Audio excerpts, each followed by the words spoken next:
a SpongeBob episode that is either a ripoff of the season one episode Home Sweet Pineapple or a sequel to Home Sweet Pineapple. Hmm. Well, yeah.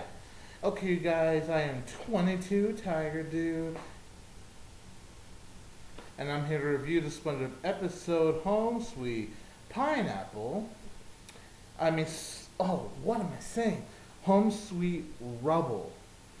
And apparently, this is about the same storyline as Home Sweet Pineapple, but with changes to it. And as long as there's changes to it, then I'm actually okay with it. And I knew when I saw the title Home Sweet Rubble, I knew it would have to be similar to Home Sweet Pineapple. But let's see. The positive is this episode better than Home Sweet Pineapple? You'll see my opinion of it. But the plot is that SpongeBob's house, his pineapple, is starting to mold up. It's just getting all rotten and all that stuff. So he's trying to fix his house, but SpongeBob needs help. So he calls in Patrick, and then Patrick, he gets Squidward. He actually grabs Squidward and ties him around SpongeBob's pineapple to hold it. And then later on, they call in Sandy. Sandy comes to help. And then Mr. Krabs out of nowhere comes and telling SpongeBob he's late for work. But he just decides he'll SpongeBob too.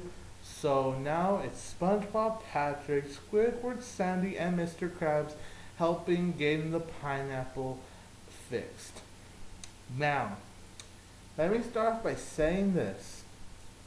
I loved the living hell out of this episode. I loved it.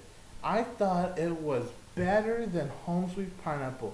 And don't get me wrong, I really enjoy Home Sweet Pineapple. It's just not my favorite. It is close, but not my favorite. This episode, the reason I love this episode more than Home Sweet Pineapple is because you actually have the whole gang together. And Home Sweet Pineapple, it was just SpongeBob and Patrick, followed by Squidward being a meanie to SpongeBob about him moving away.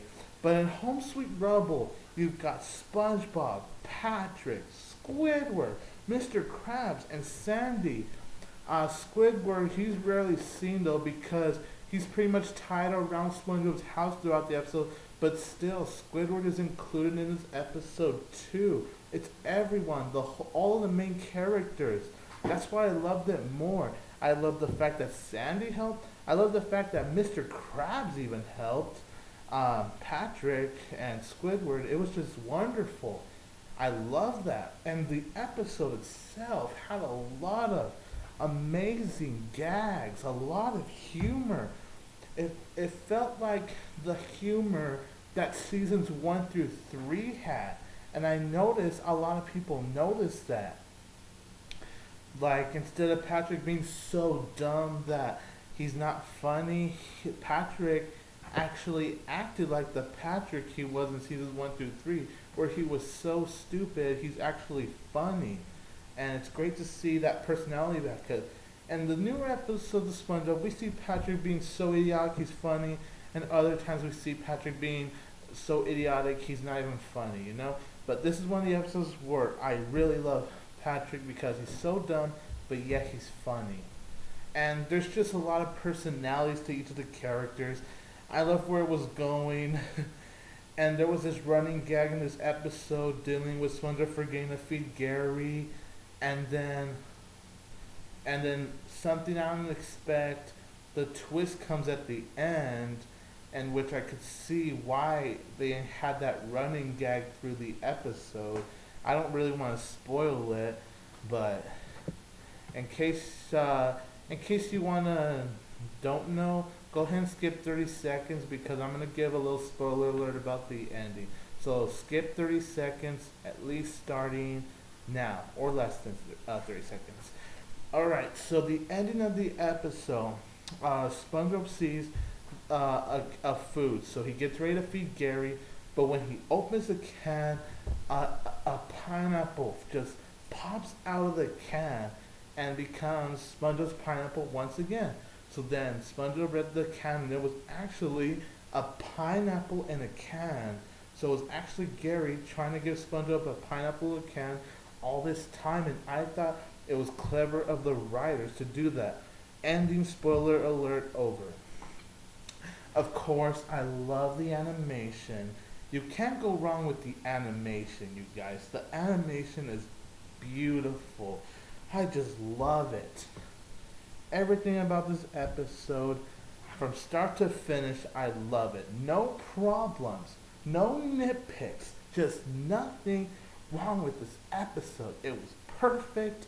It was everything I want to see in an episode of SpongeBob, because I love the living hell out of the show so much. And because of how this episode turned out and just how well written, well executed, and awesome comedic timing it had, this episode gets the golden rating of a 10 out of 10.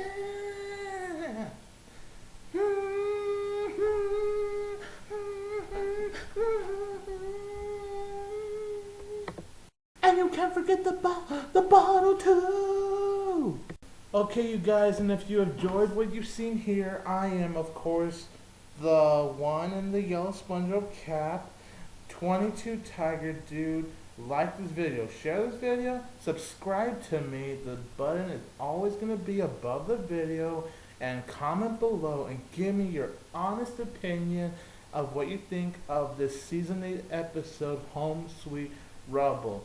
You could tell me what your funniest moments were, how you think how you enjoyed the episode, what you think of the characters.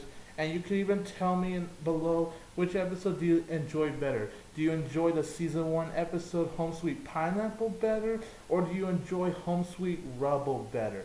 Please tell me that in the comments. And that's it. Goodbye, everyone.